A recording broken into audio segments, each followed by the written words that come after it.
Okay, have you ever been whipping up something in the kitchen and then you wish you had an expert you could turn to with all of your questions? All the I time. definitely have. When I accidentally added double the butter to a bunt cake a couple weeks ago. But you said it turned out delicious. That's going to be my new thing, double butter bunts. I'm going to be known for it. That's right. We'll ask the experts here in a second. So we have Zoe Francois from Zoe Bakes and Sarah Kiefer from the Vanilla Bean blog to join us to answer all of your burning questions. It's Ask the Baker time, you Yeah, guys. but we're not going to burn anything around here. Now, No, I'm just trying to find all, like, look, I had baseball puns. He's in, I'm like, trying a to real find, dad like, mode. Baker puns. Yeah, I love dad jokes. So it's great. This is good. Yeah, thank okay, you. two are such pros. It's very exciting to have you back. We did a little mini round of this a few months ago, and you were like, can we come back and do it again? And we said, can you? Yes. Okay, so question number one is from Terry. Is it best to warm your eggs, butter, and milk to room temperature before you're mixing up cookies? Or can you pull these things straight from the fridge and just get her done? Who's going to get after this one? I would say butter for sure. Okay. Because butter cold gets clumpy and it doesn't mix in well to the dough. Okay. Eggs, I would say yes, but in a pinch I haven't. All right. How about you? And there's ways to do it if you haven't thought ahead. Yes.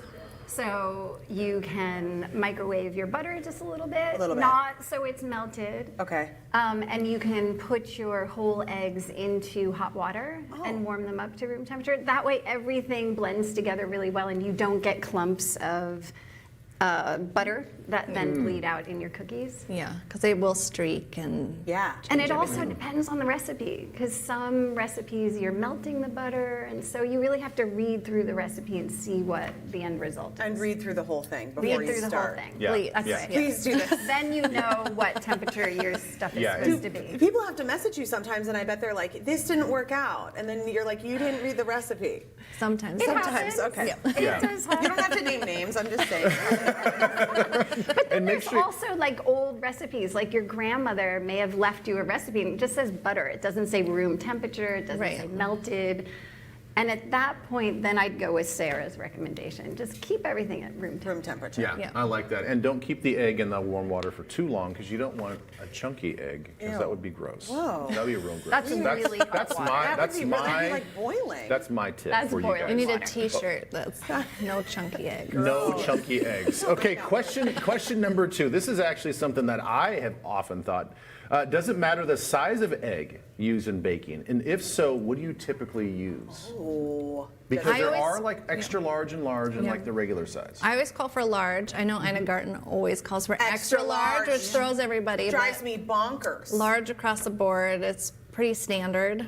And I just base all my recipes on that and label it in Some the of them recipe. do say the grams, and I kind of do Yeah. like that because then, Yeah. like, if you had small eggs or something, or like your chicken laid a wonky egg, which Right. happens, Yeah. then you're able to know in grams how much egg you need. Yep.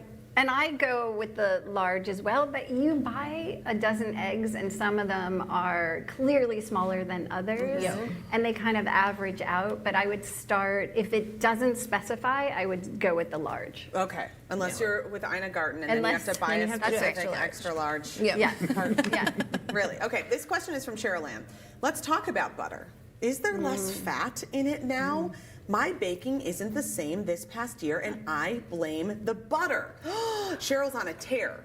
Okay, so there's this whole thing on Reddit, which we Googled this morning, but I didn't know about it before, that the Costco butter water content was changed.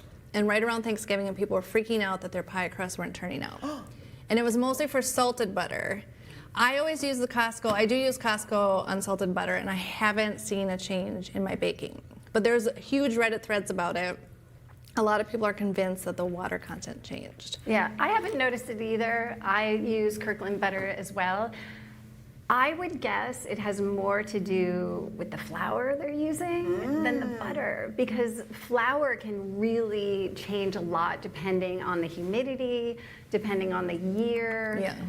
And so the flour changes more than I think butter does, unless you're using like a European style butter. Okay, that's what I wanted to ask you about. So like if you're doing a Kerrygold or something equivalent of Pluvra. that has a lot more fat in it, and less water, less whey. So and can that's you gonna use it take- though? Like, Yeah, you like for all of can. your recipes, I could use Kerrygold? You can, but sometimes what will happen is because it has more fat, things will spread more. So it may change the consistency, Yeah. but also the flavors. It's delicious. So is that what you overdid it on? Was the Kerrygold? Double butter bundt with double No, Kerrygold. That's why. sounds Kerrygold, amazing. this sounds incredible. I know, My it neighbors sounds were so like, good. I was like, guys, Yeah. this is what happened. Things got really out of hand. I don't know.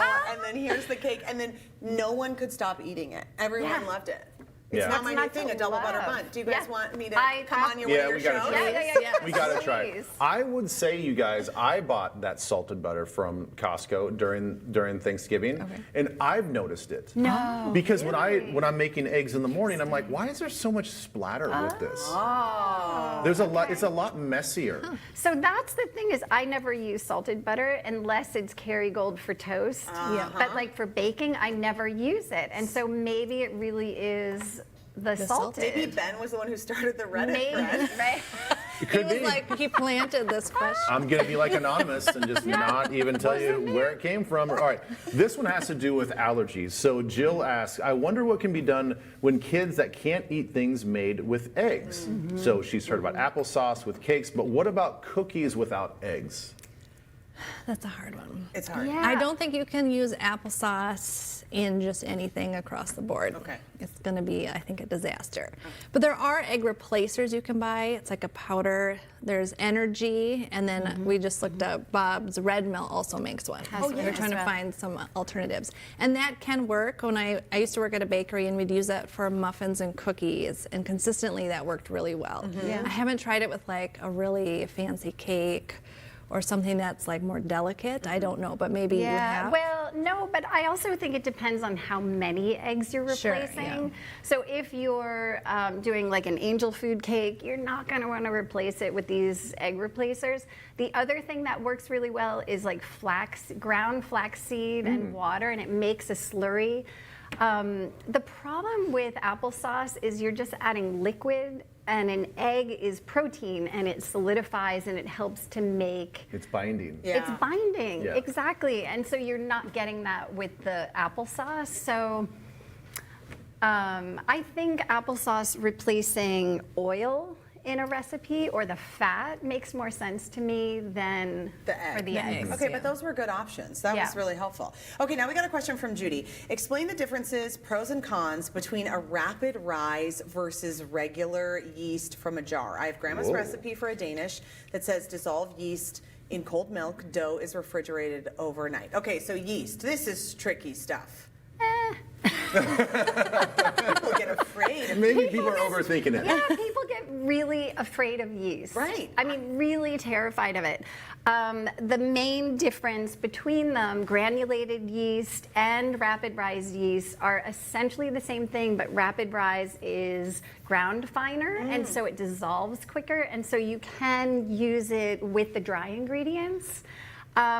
But it also depends on the recipe. Like our bread in 5 recipes have so much water that you can use any kind of yeast and they all work and it's absolutely fine. You don't have to hydrate them first, but it really depends on the recipe. Do you have the same? Yeah, the same. Yeah. I Experience. usually use Active Dry and do the proofing just as a guarantee, and Yeah. I like how it looks. It's so pretty. And I have on occasion found little granulates in my dough, and that's the worst. But you can use them pretty interchangeably. You guys, Yeah. this is Yeah. really Yeah, good. you You're guys are the good best. stuff. You better come back for another round of this Oh, because I we have a love feeling it, we had too. many more. Yeah, I think we had a questions. ton of submissions. I so, know. Yeah. So we'll Okay, do awesome. a round 3. We'll just make this a thing. These you are know? two of the Make best it- in town. That's so right. good. Oh, you're Love it. so nice. All right, so we posted links to Zoe's website and Sarah's blog on TwinCitiesLive.com. We're going to have more TCL coming up next.